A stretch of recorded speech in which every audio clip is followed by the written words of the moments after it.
la primera ponencia que irá a cargo de don Andrés González, que es director del proyecto ECIE. Esta primera ponencia va a tratar sobre el papel de la familia en la educación financiera y tendrá una duración aproximada de 45 minutos más 5 minutos para las posibles preguntas que se generen en el público. Así que, don Andrés, cuando quiera. Hola, buenos días. En primer lugar, agradecer a Edufinet la invitación a este congreso. Para mí es un placer colaborar en este proyecto pionero en España, con una larga trayectoria en, en lo que se refiere a intentar mejorar la educación financiera en la población en general. Y sin más detenimiento voy a pasar directamente un poco a analizar el papel que las familias tienen en la educación financiera de sus hijos, ¿no? La ponencia la he estructurado en cuatro puntos. Inicialmente va a ser una breve introducción. A continuación realizaremos una caracterización de la situación actual y una comparativa internacional. El siguiente bloque de la ponencia va a ser hacer un diagnóstico e identificación de las áreas de mejora en nuestro país. Y finalmente, pues una propuesta de soluciones y recomendaciones en base a una serie de encuestas que dentro del proyecto de CIE, pues hace un año hicimos en distintos países de la Unión Europea. Creo que podemos estar todos de acuerdo en que la reciente situación por la pandemia de COVID-19 ha provocado que la mayoría de los países miembros de la Unión Europea, en la mayoría de los países miembros de la Unión Europea, haya aflorado una vulnerabilidad en muchos colectivos, que es posible que hubieran estado menos expuestos de haber contado con una mejor educación financiera, ¿no? Actualmente la formación financiera tiene lugar principalmente en los hogares, ¿eh? Y aunque existen distintas opiniones y corrientes sobre la incorporación de la educación económico-financiera en las escuelas, desde mi punto de vista es vital trasladar la educación financiera a las aulas, dada la manifiesta contribución que estas competencias tienen en la igualdad de oportunidades, ¿no? Y en última instancia, pues evidentemente sobre el progreso social. Existe un sesgo entre el origen de, la formación que tienen las familias en materia de educación financiera. Pues hay alumnos, estudiantes de la enseñanza, que cuando tenían la enseñanza obligatoria, el conocimiento es muy dispar en función del perfil o de los conocimientos económico-financieros que tienen las familias de las que proceden, ¿no? Por eso de ahí que sea vital, desde mi punto de vista, que este tipo de contenidos económico-financieros se incorporen en los sistemas educativos de una forma organizada y bien estructurada y de forma gradual, y además pues con una vinculación clara, donde haya un valor de uso de los conocimientos y no un valor de cambio, ¿no? Estamos de acuerdo en que la educación financiera permite dotar a los individuos de autonomía e independencia, potenciando su autoestima y también, obviamente, pues, mejorando la inclusión social y la calidad de vida en los ciudadanos, ¿no?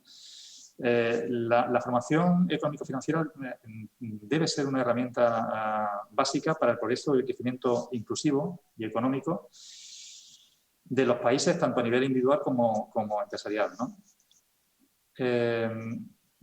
Dicho esto, quizás sería conveniente recordar que existe para cualquier economía que una educación, una adecuada formación de la población en la citada materia pues es un motor que impulsa el progreso social. Si nos remontamos a la recesión, al periodo de recesión de 2008-2015, hay estadísticas de la OCDE que establecen que las repercusiones en términos de PIB, de Producto Interior Bruto, de las distintas economías fue dispar y que existe cierta correlación entre esa caída del PIB y el nivel de educación financiera de la población. En ese sentido, a continuación, lo que vamos a hacer es intentar, la pregunta que nos surge es ¿por qué es tan relevante, ¿no? O ¿por qué es tan relevante que tengamos conocimientos básicos de economía y finanzas personales, ¿no? Está claro que, como hemos dicho anteriormente, no solo porque el impacto en el progreso social y en términos de estar mejor preparados ante posibles recesiones como las que se avecinan con el tema de la pandemia. En el siguiente bloque que he preparado para esta intervención, he realizado una caracterización de la situación actual en un contexto de comparativa internacional, ¿no? Y me sorprende que en ese marco comparativo pues hay países en la línea con los consejos que de la OCDE, donde la formación financiera está claramente impulsada desde los colegios, puesto que las personas deben ser educadas financieramente lo antes posible y, como he dicho al iniciar la intervención, muchas familias no disponen de las herramientas para dotar de esas competencias a sus hijos, ¿no? La carencia de conocimientos financieros tiene una consecuencia inmediata en los jóvenes, y es que existe una reducción o una falta de motivación o de entendimiento de la necesidad de ahorrar. Y como, pues, por ejemplo, avalan estudios como el Informe Europeo de Pago de Consumidores de 2018, ¿no? Donde se reflejaba que el 46% de los mayores de 50 años, por ejemplo, no son capaces de ahorrar mensualmente, y como 1 de cada 3 españoles considera que su economía doméstica empeora porque no sabe ahorrar, ¿no? Entonces, el ahorro es fundamental en la vida de los individuos porque garantiza una solvencia futura de cara a poder cubrir imprevistos, financiar proyectos personales y así como hacer frente a situaciones de inestabilidad, incertidumbre económica y política, ¿no? Adicionalmente, una tasa de ahorro notable es de crucial importancia para el crecimiento económico de un país. Sin ahorro no hay recursos para financiar la inversión y sin inversión, pues obviamente no hay desarrollo y sin desarrollo pues no hay crecimiento. Si bien el poder adquisitivo de un país influye positivamente en el ahorro doméstico, parece que existe, en base a la estadística de Standard & Poor's publicada en 2015, una correlación entre la formación financiera de un país y el hábito de ahorro que sus ciudadanos desarrollan, ¿no? Así hay países como, por ejemplo, Alemania, Países Bajos y Suecia, que tienen tasas de ahorro por encima del 5%. Mientras que, por ejemplo, Portugal, Grecia y España muestran valores negativos, ¿no? El ahorrar, por tanto, es un hábito posible siempre y cuando se realice un esfuerzo por construirlo y se conozca y se entiendan los beneficios. Esto no se aprende por generación espontánea, es necesario que las familias que no tienen esas competencias, pues esa función sea suplida por el sistema educativo, ¿no? Público. La correcta toma de decisiones financieras evitará endeudamiento excesivo y evidentemente pues va a contribuir a una buena gestión y planificación de la economía familiar. Sorprende en ese análisis comparativo internacional que hemos hecho los resultados que obtienen España en relación a países como Holanda e Inglaterra, que van a ser el marco comparativo que vamos a utilizar en esta presentación, ¿no? Los países del sur de Europa presentan en general peor formación económico-financiera y economías más débiles y fueron más vulnerables a la crisis de 2008 y en esta que estamos inmersos, pues se está barrunta que van a ir por los mismos derroteros, ¿no? Aquellos países con más del 60% de su población formada financieramente, en esa estadística de Standard & Poor's, el 60% de los países de su población formada financieramente, como por ejemplo Reino Unido, Países Bajos o Suecia, tuvieron caídas inferiores acumuladas del PIB al 4%. O sea, mientras que en países como España o Italia, computaciones de conocimiento financiero por debajo del 50%, sufrieron importantes desaceleraciones en el periodo comprendido entre 2008 y 2013, ¿no? La consiguiente reducción del PIB en ese periodo, en 2007-2013 en España, por ejemplo, fue en torno al 11% y tuvo, evidentemente, como todos saben, pues importantes consecuencias en el ámbito social, político, económico e institucional. En este sentido, me vuelvo a centrar en Reino Unido y Países Bajos, porque son países que han sido punteros y pioneros en la educación financiera en los centros educativos y con resultados muy superiores a los de países de su entorno. Son dos modelos que podrían tomarse como referencia, pero no solo por situarse a la cabeza de las encuestas sobre conocimiento financiero, sino también por la capilaridad que han conseguido en la población y por haber sido pioneros en la elaboración de lanzamiento de estrategias nacionales. El apoyo del gobierno, tanto económico como formal, así como por la introducción de la educación financiera como materia curricular, tal y como vienen aconsejando las autoridades europeas. Esto debería ser un objetivo en nuestro país, ¿no? Sí, pues, simplemente a título meramente anecdótico, desde 2011 en Reino Unido existe una asignatura que es obligatoria de educación financiera, ¿no? En Países Bajos, por ejemplo, pues cada año se destinan 2,6 millones de euros para llevar a cabo la Estrategia Nacional de Educación Financiera. El gobierno británico destina en torno a 30 millones de libras en proporcionar personal destinado a educación financiera en la escuela, ¿no? En el periodo comprendido entre 2008 y 2012, ¿no?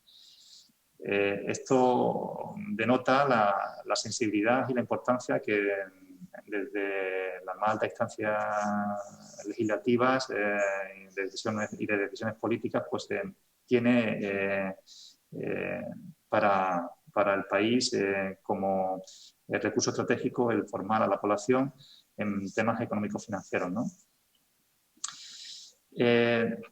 Sin embargo, en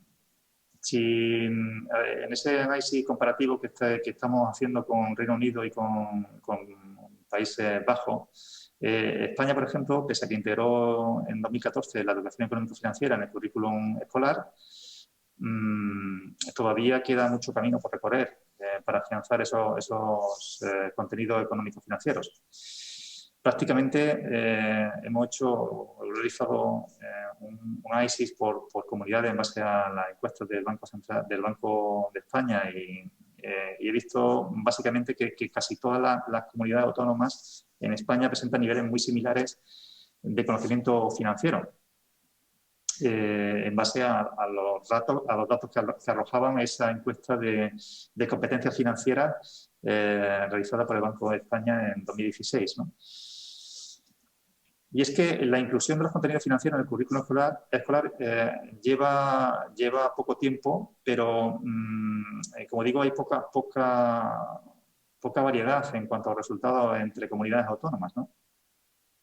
Sin embargo, sí que habría que mencionar, por ejemplo, que el hecho de que ya hay comunidades autónomas que desde sus consejerías están impulsando iniciativas adicionales al contenido mínimo fijado en el currículum, ¿no? para promover la educación financiera. Y sorprende el caso, por ejemplo, de Aragón, Cantabria, Baleares, Valencia y Cataluña, ¿no? Y ahora voy a explicar un poco por qué, ¿no? En Aragón, por ejemplo, y Cantabria, destaca o llama la atención el buen desarrollo de los estándares de aprendizaje en la educación financiera, encajándolos con el desarrollo de las competencias clave, ¿no? En las Baleares, sí que sorprende, por ejemplo, cómo los programas implican a la familia en los criterios de evaluación de la educación financiera. En Valencia, el contenido adicional incluido, además de educación financiera, una parte de educación financiera que se está potenciando mucho es las obligaciones fiscales de los consumidores. Se hace bastante hincapié en los programas en la importancia del fraude fiscal y del consumo responsable y sostenible. En Cataluña, lo que destaca un poco de los programas que hay de educación financiera es el desarrollo de las asignaturas de emprendimiento en tercero y cuarto de la ESO, y se trabaja mucho por el tema de presupuesto, planificación de finanzas personales, características del producto de inversión, en fin, es un poco lo más destacado y cómo el enfoque diferente que entre distintas comunidades autónomas en España se está haciendo, ¿no? Pero como he dicho anteriormente, en base a la encuesta del Banco de España, sí que el nivel de conocimiento económico-financiero del alumnado prácticamente es similar en todas las comunidades autónomas, ¿no? En base a ese análisis internacional, comparando la situación de España con Reino Unido y con Holanda y Suecia, y a nivel de España, entre las distintas comunidades autónomas, pues hemos realizado un pequeño diagnóstico y tratado de identificar posibles áreas de mejora, ¿no? Bueno, pues la primera, fundamentalmente, para poder establecer ese diagnóstico, he utilizado una serie de criterios de medición, y el primero que he utilizado ha sido el grado de coherencia y estructura de los contenidos de educación económico-financiera en el currículum escolar. Un poco lo que pretendía con este criterio de medición era ver la continuidad, si hay solapamiento o no, si hay repeticiones o duplicidades innecesarias en los contenidos de educación financiera fijados en el currículum. Y bueno, pues eso se ha puntuado de 1 a 100, y tras analizar los sistemas educativos en la presencia de las distintas materias de educación financiera en esos currículum, pues la puntuación, por ejemplo, de España en términos globales de 30, en el Reino Unido de 70 y en Holanda de 50. O sea que estamos lo que viene diciendo en definitiva es que hay más solapamientos, se repiten los contenidos, o sea que realmente hay mucho que mejorar en cuanto a la estructuración de los programas de educación financiera en España que en relación a Inglaterra o Holanda. Otro criterio de medición que he utilizado tras las encuestas que hicimos en el ENERGÍ el año pasado para analizar el estado de los conocimientos económicos financieros a nivel europeo es la jornada de clase con contenidos de educación financiera de media en la primaria y en la secundaria y en bachillerato. Un poco la idea de este criterio que establecimos fue tratar de medir el porcentaje de la jornada escolar dedicada a contenidos de educación económico-financiera de media por semana, ¿no? Y bueno, la unidad de medición que empleamos fue el porcentaje de horas dedicadas a educación económico-financiera sobre el total de horas de la jornada escolar. El resultado, pues, fue que, por ejemplo, Holanda tiene un 22,4%, en Reino Unido 9,8% y en España un 9,9%. Otro criterio de medición que utilizamos fue el grado de obligatoriedad de los contenidos financieros en el currículum escolar. Y nos dimos cuenta, la idea era un poco, en el CIE, la idea que teníamos era ver la inclusión de los contenidos de la educación económico-financiera en el currículum escolar para los alumnos de educación primaria, de la ESO y de bachillerato. Y lo puntuamos de 1 al 100, siendo 1 menor obligatoriedad y 100 mayor obligatoriedad. Pues destaca Holanda con un 90 puntos, Reino Unido 75 y España 66. Luego hubo otros indicadores que utilizamos en esas encuestas a las que hago referencia de elaboración propia, que fueron el bloque sobre el modelo dedicado a evaluar si el modelo es un modelo práctico y orientado o no, al uso apoyados en el uso de las nuevas tecnologías. Pues utilizamos también una serie de indicadores, por ejemplo, pues el alumnado que utilizaba las TIC en clase para aprender los contenidos y las habilidades y las destrezas vinculadas a la educación económico-financiera. Y también España está muy por debajo de Reino Unido y Holanda, ¿no? Otro ítem de valoración que utilizamos fue si los métodos utilizados son prácticos y didácticos e interactivos. El indicador que utilizamos fue si el alumnado utiliza métodos prácticos y menos memorísticos, y la intención de ese indicador era averiguar si los alumnos que utilizan métodos prácticos e interactivos para la consolidación de conocimientos teóricos en al menos la mitad de las clases, ¿no? Y vimos que el sistema educativo español sigue siendo muy memorístico en relación a la impartición de estos contenidos en relación a Inglaterra o a Suecia y Países Bajos, ¿no? Holanda. Para terminar este bloque o esta área de medición, utilizamos otro descriptor que era intentar averiguar el conocimiento laboral en la etapa escolar, y la intencionalidad era ver los estudiantes con enseñanza secundaria, sobre todo y fundamentalmente bachillerato, la etapa posobligatoria, que compaginaban estudios y trabajo, ¿no?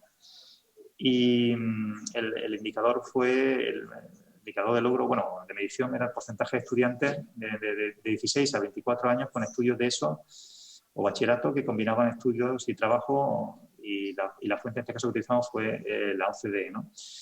Y también destaca, por ejemplo, que en España la puntuación, ese porcentaje de estudiantes es muy bajo en relación al Reino Unido. El Reino Unido casi cuatriplica el porcentaje de estudiantes que combinan en esas edades trabajo y estudios, ¿no?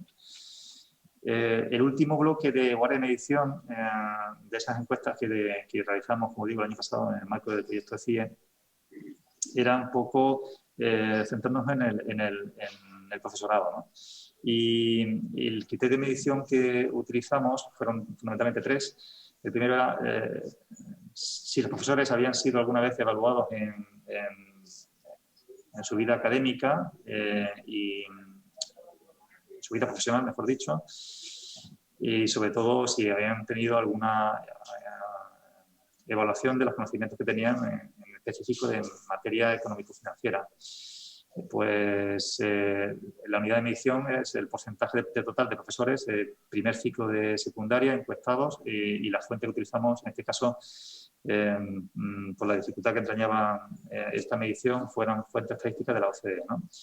Y claro, sorprende, por ejemplo, que en España prácticamente eran muy baja la tasa, casi nula, y sin embargo en Holanda está en torno al 97,6% del total de profesores que son evaluados a lo largo de su vida profesional, ¿no?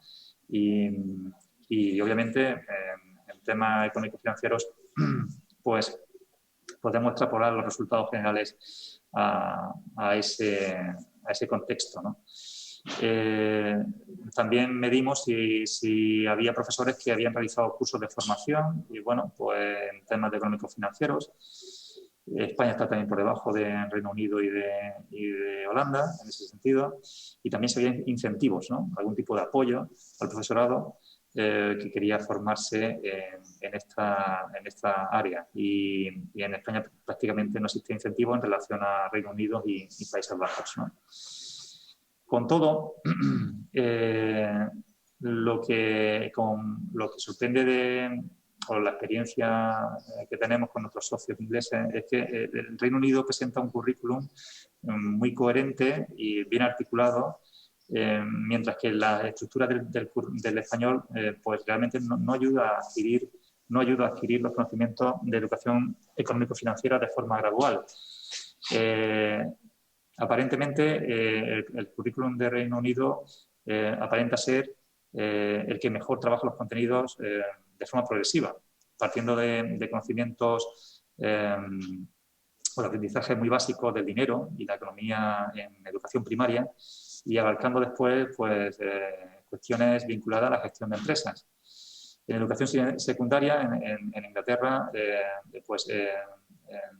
finaliza con conductas y teorías micro y macroeconómicas en bachillerato y es por esta razón que obtiene la puntuación más alta en ese indicador que hemos descrito anteriormente, con 70, en el rango de articulación de currículum como buena, ¿no? Países Bajos, pese a que tienen bien estructurados los contenidos en educación primaria y secundaria, no hacen especial hincapié en la parte macro, en bachillerato, por lo que cuenta con una puntuación inferior al Reino Unido, 50, ¿no? En ese rango, en ese índice consolidado que hemos establecido en base a las encuestas que realizamos y estadísticas que sacamos de la OCDE. Por último, pese a que España tiene incluidos los contenidos básicos de educación económico-financiera en el currículum, en nuestra modesta opinión, deberían ser estructurados o reestructurados en educación secundaria y bachillerato, para que garantizasen, no se solapasen y garantizasen una continuidad en el aprendizaje. Entonces, como digo, en este sentido, España todavía tiene mucho trabajo que hacer y dado que cada etapa educativa presenta diferentes características, es fundamental que el aprendizaje sea gradual, progresivo y coherente y que garantice la continuidad a lo largo de toda la trayectoria escolar. Este aspecto, precisamente hoy, cobra especial relevancia en los momentos de reforma educativa que vivimos, ¿no? Con la LOMLOE que ayer fue aprobada y, bueno, pues un poco no voy a centrarme y no voy a hacer ninguna referencia a la norma y porque, entre otras cosas, no tengo las herramientas para poder hacer una valoración de la reciente ley orgánica aprobada de educación, ¿no? Entonces, otra cuestión que nos llama la atención de ese análisis internacional que realizamos es que España cuenta con la jornada escolar más larga y dedica un número de horas muy inferior a los contenidos de educación económico-financiera en comparación con Países Bajos. La jornada escolar española presenta una duración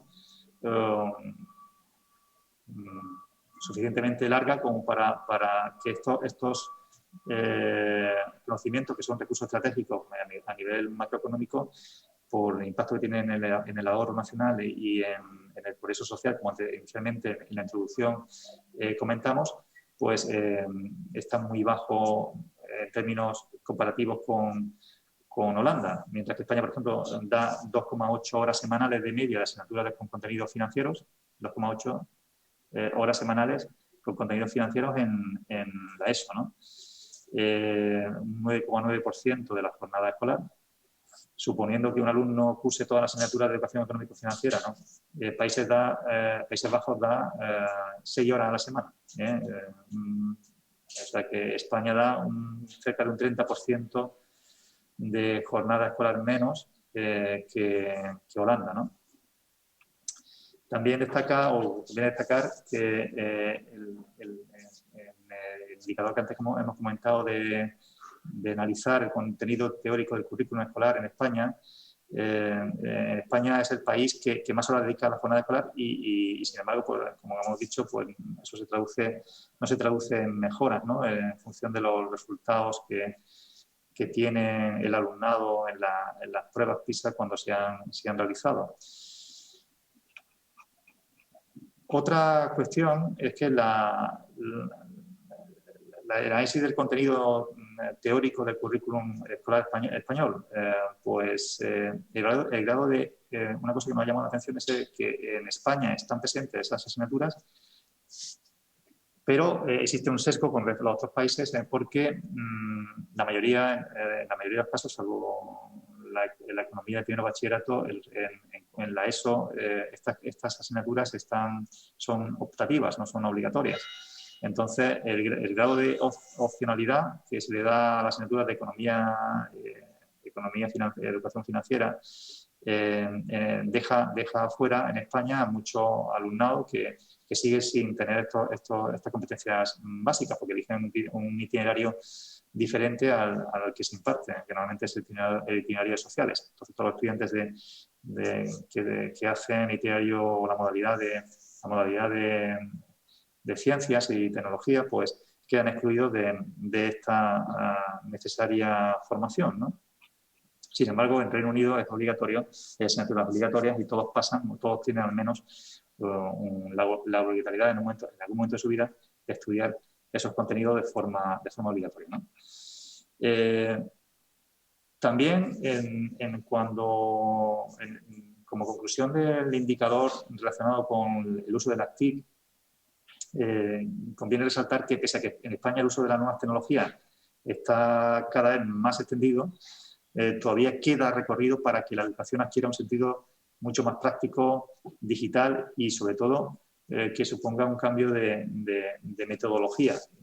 Porque muchas veces los cambios tecnológicos no suponen cambios metodológicos y entonces eso, por ejemplo, en Inglaterra sí que sorprende, ¿no? Cómo las tecnologías están al servicio de ese cambio metodológico, ¿no? Otra cuestión que se deriva otro resultado que se deriva de esos indicadores que establecimos en el año pasado, pues es que la practicidad del modelo educativo en España en comparación con los otros países, ¿no? Y digo que, como he dicho anteriormente, si bien en España se está impulsando el uso de las tecnologías, por ejemplo, únicamente aproximadamente el 28% de alumnos de cuarto de educación primaria utiliza el ordenador al menos una vez por semana, ¿no? Según una estadística de la OCDE, ¿no? Reino Unido, sin embargo, son los países líderes en métodos prácticos. Un 80% de sus alumnos lo utilizan, mientras que en España sigue apalancada en métodos más memorísticos, ¿no? Entonces, como conclusión, un poco de este indicador, señalar que, tal y como se observa en el informe de la OCDE, un 55% de los alumnos de cuarto de educación primaria encuestados en España usan métodos memorísticos para el afianzamiento de los contenidos teóricos en las clases, frente al 20% entre el 20 y el 24% en Reino Unido y en Holanda, ¿no? Otra cuestión, ya que se deriva de ese bloque del segundo bloque de escritores que comentamos, es que Países Bajos y Reino Unido son un ejemplo en el acercamiento al mundo laboral de sus estudiantes, ¿no? La encuesta internacional de las habilidades en adultos, publicada por la OCDE en 2012, muestra cómo España todavía está muy alejada de Reino Unido y Países Bajos a la hora de que sus alumnos combinaran los estudios con el trabajo. El 61% de los estudiantes holandeses entre 16 y 24 años encuestados por la OCDE trabajaban y estudiaban frente al 21% de los alumnos españoles. No obstante, sí que conviene señalar que se han intentado potenciar en estos últimos años los programas de formación profesional dual, mediante el cual los alumnos, los estudiantes combinan el aprendizaje teórico con la formación en la empresa y favorece de alguna manera pues, su posterior inserción en el mundo laboral. Este programa pues, sí que se ha ido extendiendo, es cierto, en los últimos años y bueno, pues es un indicativo de que las cosas se intentan mejorar, ¿no? a nivel nacional, pero todavía tenemos mucho, bajo mi punto de vista, mucho camino por recorrer. En cuanto al último bloque de descriptores indicadores de medición que utilizamos, pues sorprende la evaluación del profesorado en España en relación a los otros países, ¿no? en España existe un cierto apalancamiento en ese sentido frente a Reino Unido y Países Bajos, ¿no? Pese a que el 63, aproximadamente, ¿no? 63% de los profesores en España ha sido evaluado de manera formal, ¿no? En algún momento de su vida, en su etapa profesional. Esta cifra está todavía muy lejos, por ejemplo, de lo que ocurre en países, estos países que son los que estamos estableciendo la comparación, ¿no? Que es Reino Unido y Holanda, ¿no? Donde prácticamente el 100% de sus profesores son evaluados y tal y como se recoge en la encuesta internacional sobre docencia y aprendizaje, la encuesta TALIS, publicada por la OCDE, ¿no? Entonces, bueno, con todo otra, ya para terminar con ese bloque dedicado al profesorado, también conviene señalar que menos de la mitad del profesorado español que se forma recibe incentivos en relación a lo que ocurre en Reino Unido y Holanda, ¿no? Aproximadamente el 84% de los profesores españoles de primer ciclo de educación secundaria pues, contestó que se había realizado algún tipo de curso de formación en los 12 meses previos a la encuesta TALIS, ¿no?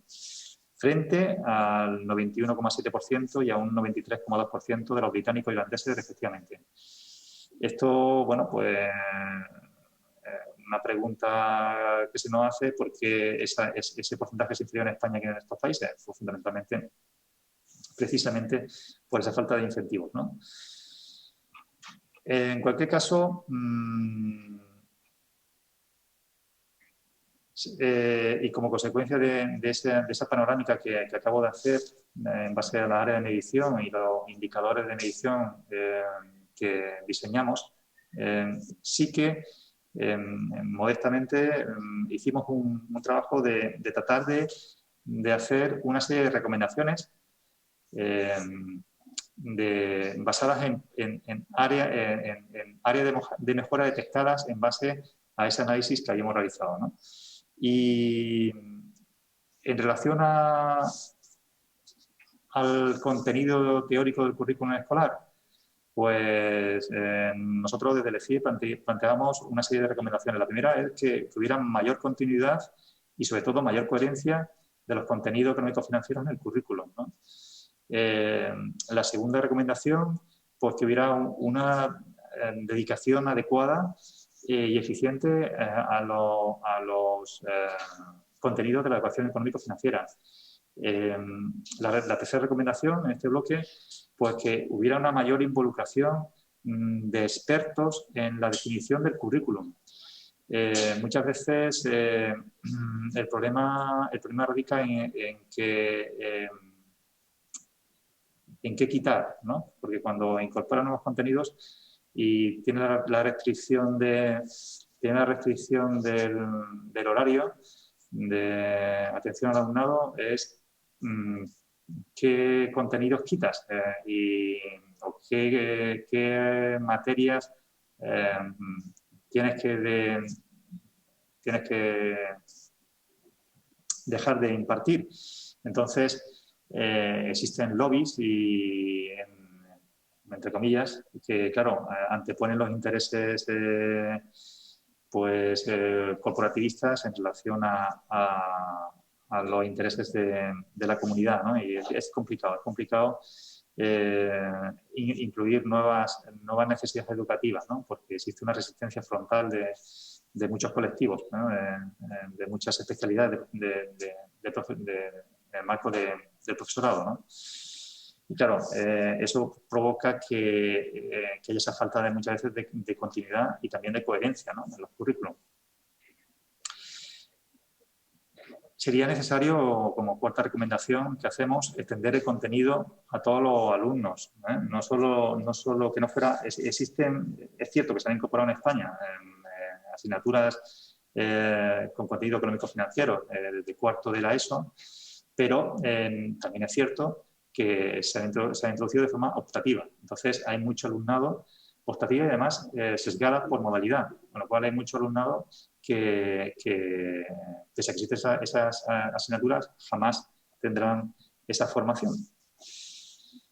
En relación al bloque, el segundo bloque de áreas de mejora que hemos establecido, o que establecimos el año pasado, después de realizar este análisis, era en relación a recomendaciones en relación al modelo educativo práctico y significativo, ¿no?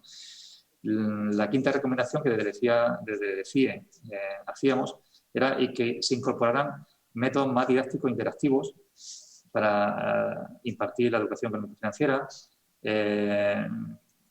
que hubieran más proyectos prácticos y colaborativos. Es cierto que hay muchísimas iniciativas en España, como por ejemplo pues, de Edufinet y otras muchas que apuestan por tratar de poner su granito de arena para mejorar el nivel de educación financiera en la población, pero sí que es cierto que echamos de menos un poco una coordinación desde la Comisión Nacional del Mercado de Valores y del Banco de España en relación a una estrategia coordinada a nivel nacional, ¿no?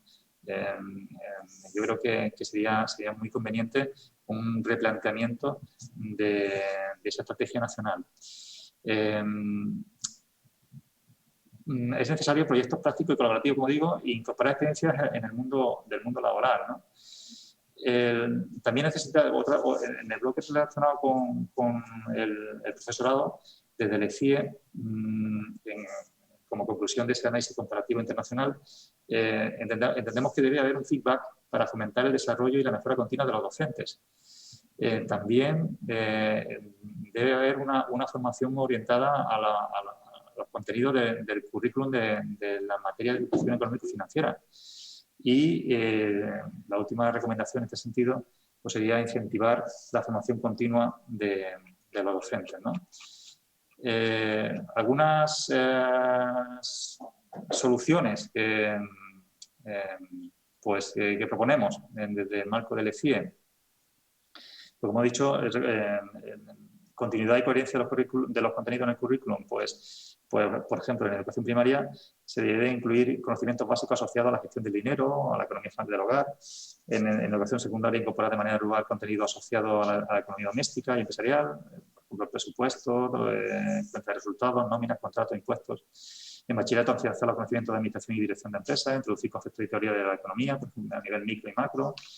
En formación profesional, que está totalmente excluida de los conocimientos económicos financieros, salvo las que son ciclos formativos específicos de administración y de empresa, pues incluir conocimientos similares a los de educación secundaria, pero con mayor contenido tangible de cara a preparar a los alumnos a la inminente salida al mercado laboral.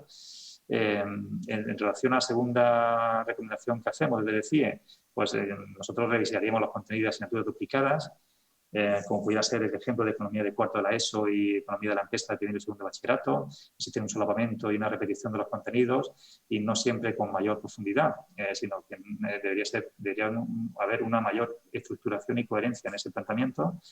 Reemplazar los contenidos teóricos duplicados por la implementación de proyectos prácticos de emprendimiento o de gestión de las finanzas. En relación a la recomendación 3, desde el ECIE planteamos que sería recomendable incorporar desde el inicio a expertos en educación financiera para que puedan ser partícipes a la hora de construir los contenidos del currículum o realizar cualquier cambio sobre el mismo. Entendemos también que en la FP hacer las asignaturas en relación a la cuarta recomendación que hacemos, hacer las asignaturas vinculadas a la educación económico-financiera troncales y obligatorias para los alumnos de secundaria, ofrecerlas como optativas para bachillerato e incluir contenidos sobre educación económico-financiera en todos los cursos de la FP, de los ciclos formativos.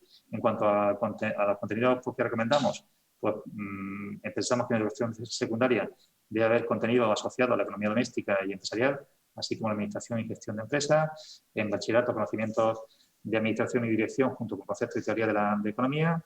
En la FP básica, conceptos básicos de administración y gestión de empresas con elevada orientación a la aplicación práctica. Y en ciclo de grado medio, afianzar los conocimientos de administración y dirección de empresas aprendidos durante la educación secundaria. En relación a la recomendación 5 que hacemos, ¿cómo se podrían dinamizar las aulas? Pues primero habría que partir de una identificación de qué aspectos de la educación financiera pueden ser potenciados a través del uso de las TIC y definir cómo compaginar las sesiones prácticas con las teóricas. Deberíamos ser capaces de establecer el alcance y uso de cada herramienta TIC y promover el uso orientado y responsable. Deberíamos incrementar la participación de interés mediante actividades lúdicas, interactivas, talleres, juegos y demás. para aprender a través de la gamificación de educación financiera. En relación a la recomendación 6, proponemos incorporar un programa detallado de asignatura de educación económico-financiera donde los alumnos se involucren para sacar, en definitiva, para trabajar por casos o por proyectos. El objetivo de estos proyectos sería similar a simular las gestiones básicas que se llevan a cabo en una economía familiar o en una empresa y definir objetivos reales y alcanzables, ¿no? Medibles, alcanzables y reales, ¿no? En relación a la recomendación 7 desde el ECIE, pues planteamos que sería muy deseable extender los convenios existentes entre empresas para abarcar a una mayor población y comenzar a ampliar el contacto de alumnado con la empresa, fomentar y motivar a los alumnos para que participen en proyectos e iniciativas con fines sociales, de modo que aprendan a gestionar responsabilidades y tomen conciencia del valor y uso del dinero. Extender el programa de formación profesional dual o impulsarlo o crear, de alguna forma dinamizarlo porque es un buen vehículo para que el alumnado combine el aprendizaje teórico con la formación en la empresa, en todas las comunidades autónomas, ¿no? Y en relación a la recomendación 8 que hacemos desde el ECIE, pues crear comités de intercentros por localización o región para que asistan docentes vinculados a la educación económico-financiera y donde puedan compartir su experiencia y conocimiento complementándolas con otro tipo de formación, ¿no? Fomentar métodos CIPA 360 grados enfocados a la evaluación cualitativa de la calidad percibida en las aulas y involucrando al alumnado, ¿no?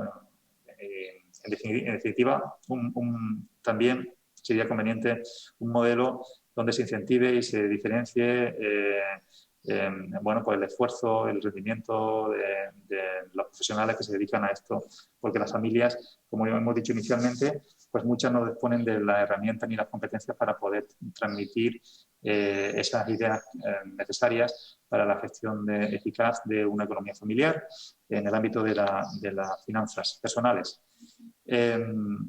Bueno, pues en relación a la recomendación 9, pues actualización sistémica de los planes de formación. Sería deseable también identificar para cada etapa escolar y asignatura formación específica según el contenido teórico, combinando la teoría con la práctica.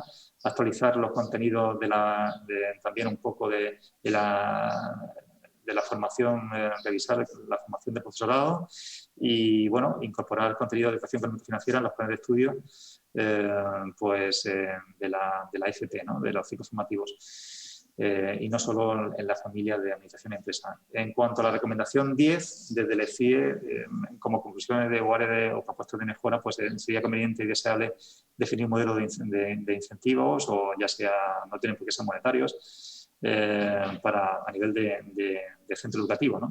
Para trabajar la educación económico-financiera y luego incorporar presupuestos mayores y una colaboración público-privada para impulsar la formación en materia económico-financiera en los centros educativos públicos, ¿no?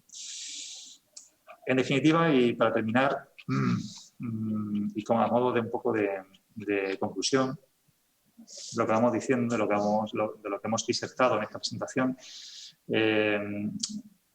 las familias, bajo nuestro punto de vista,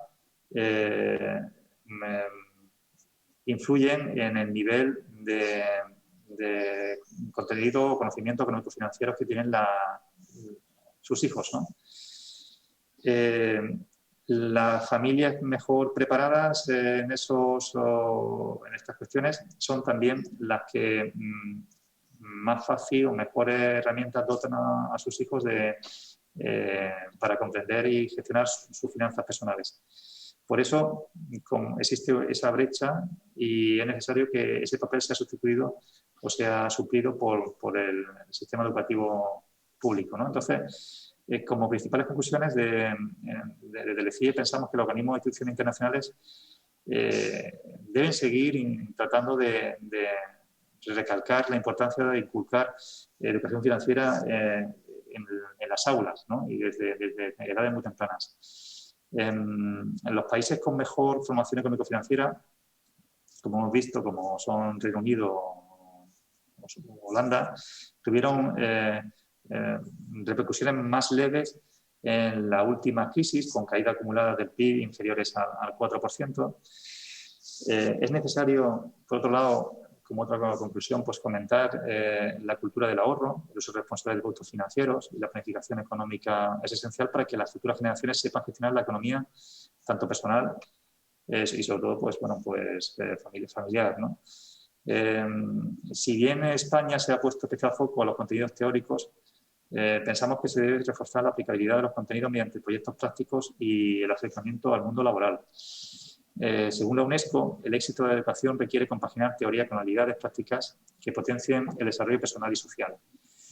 Es clave en este caso para el éxito de un programa de educación económico-financiera la calidad de su profesorado. Y ahí es fundamental la motivación y la formación del mismo.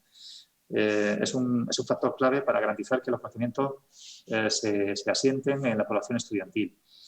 Y, como he dicho inicialmente, pues el papel un poco de la familia en la educación financiera de los hijos debe ser suplida por la educación pública, o por la educación en el sistema educativo en general, porque hay que impulsar y liderar, traducir esas recomendaciones internacionales para que sea cubierta todo el espectro de la población española, ¿no? Y, por mi parte, este es un poco el final de mi presentación y no sé si ahora sale un periodo de preguntas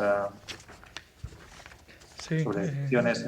Sí, muchas gracias, don Andrés, por su intervención. Hay varias preguntas del público que paso a transmitirle directamente. La primera es la siguiente. ¿A qué atribuye las diferencias entre los tres países analizados o citados en la encuesta a la que se ha referido? Sí, bueno, principalmente, como hemos visto en los indicadores que hemos hecho referencia en la encuesta que pasamos en el CIE el último año, desde Inglaterra, por ejemplo, sorprende la gradualidad. Primero la obligatoriedad, o sea, porque en el sistema educativo español, por ejemplo, puede ser que un alumno empiece sus estudios y termine siendo ingeniero y que no sepa cuáles son las variables claves para decidir qué hipoteca contratar, a pesar de ser ingeniero, porque en el itinerario que él ha estudiado a lo largo de su vida nunca se ha trabajado de forma obligatoria esos contenidos. Sin embargo, en Inglaterra ya en primaria hay asignaturas obligatorias vinculadas a la educación financiera. Empiezan con el ahorro.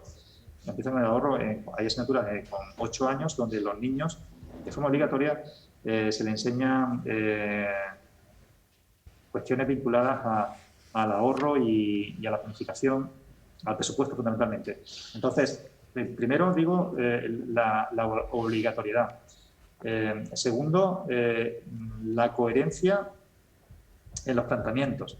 Para que sea significativo, esos aprendizajes se hacen de forma gradual. O sea, en el currículum, por ejemplo, español, entre 2011 con el 2014 se incluyen asignaturas, pero es que los contenidos se repiten. Los contenidos se repiten, por ejemplo, los de cuarto de la ESO se repiten con lo que se da después en primer bachillerato y se solapa también en parte con lo que se da en segundo bachillerato. Y entonces no hay realmente una graduación en la presentación de los contenidos, en el trabajo de los contenidos, ¿no? Entonces, bueno, yo creo que deberíamos mirar un poquito más al norte en este sentido y ver lo que sí está funcionando e intentar, pues, adaptarlo a nuestra realidad. Muy bien. ¿Hay alguna pregunta más del público que le planteo directamente? Esta es muy directa. ¿La educación estaría influyendo sobre la cultura financiera del país? La educación, evidentemente, determina la cultura financiera de un país. O sea, yo estoy convencido, aunque que no es una correlación, sino que es una causalidad. Evidentemente, esta pregunta es muy interesante porque realmente sí que daría respuesta a la cuestión inicial, es decir, para que partíamos la ponencia, es decir, ¿qué papel deben jugar las familias en la educación financiera de sus hijos? Pues evidentemente, si no tenemos las herramientas necesarias para educar a nuestros hijos en cuestiones económico-financieras, ese papel tenemos que delegarlo en el sistema educativo. Y entonces, evidentemente, el sistema educativo tiene la responsabilidad de conseguir una cultura financiera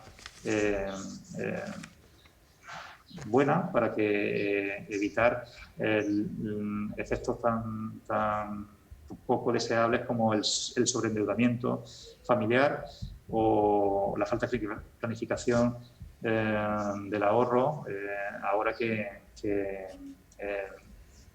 existe cierta preocupación por la sostenibilidad del estado de bienestar. Las últimas generaciones realmente, entre comillas, permítanme la expresión, tuvieron la suerte de no tener que preocuparse por su jubilación.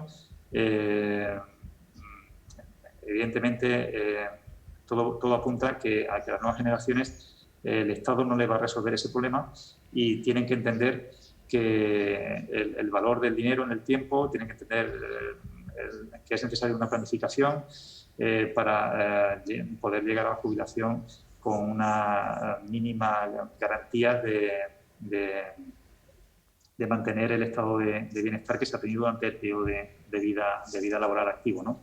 Entonces, digo que evidentemente el sistema educativo tiene la responsabilidad de garantizar una cultura financiera digna para todos los individuos de una sociedad, ¿no? Muy bien, pues muchas gracias, don Andrés. Hay alguna pregunta más, pero dado que vamos cortos de tiempo, se la pasaremos ya en un momento posterior al Congreso para que se pueda enviar la respuesta al consultante. Así que damos por concluida aquí su ponencia.